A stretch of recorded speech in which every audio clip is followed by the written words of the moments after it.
About the most toxic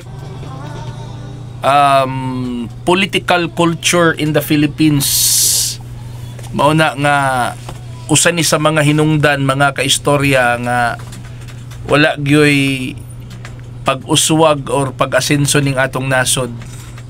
But before that, please don't forget to follow my 2 FB pages, Mag-Istorya Ta Infovlogs and Papa RD.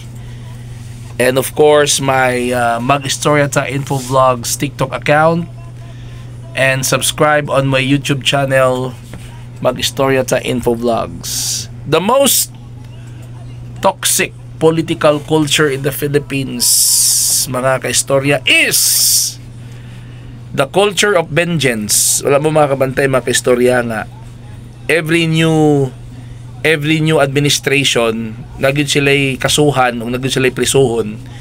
And it happens nga, I don't know ha, kung nakabantay po mo, ako nakabantay ko, kalaman po na ako ni bias observation, ang ilan naman pong lakgon, mga kaistorya, kato naman po ng ilang kontras politika, kato naman po nilang kontrapartido.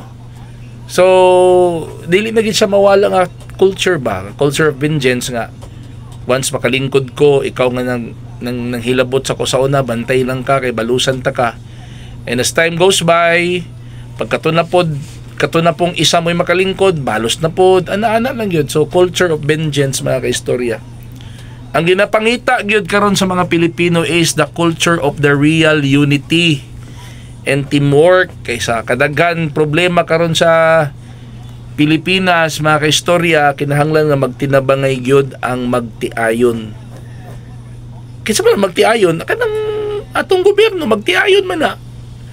Oh, kana si PBBM ug si BP Sara magtiayon man na sila. Di ba? Sila man na atong ginikanan, dapat maghiusa na sila. Maghiusa, magtinabangay para mahatagan o kasulbaran kining mga dagkong problema karon sa atong nasod. I attended a certain forum atong niaging adlaw, na mention man to didto, mga kaistorya, nga usa gid ay sa makahamper pod sa improvement sa economy is calamities and disasters. Kaya karon, mga kaistorya, sunod-sunod ng atong mga kalamidad o mga disasters because of climate change. O diya pa lang sa calamities and disasters, kota na te. Papailabot ang ubang mga problema. So kung magkawatak-watak ta, focus ta kung saan na to pagpapriso ang atong kontras politika, pagtangtang sa atong kontras politika, ay wag ito kapaignan ani mga kaistorya, kaya tinuod lang. So nahitabo karon kung ugaling man, no? Kung si BP Sara na po'y makalingkod as president, ay sigurado gina, mga kaistorya, balos na po na tamas ginawa, wala na kita ni, magsige na lang kitag binalusay ani.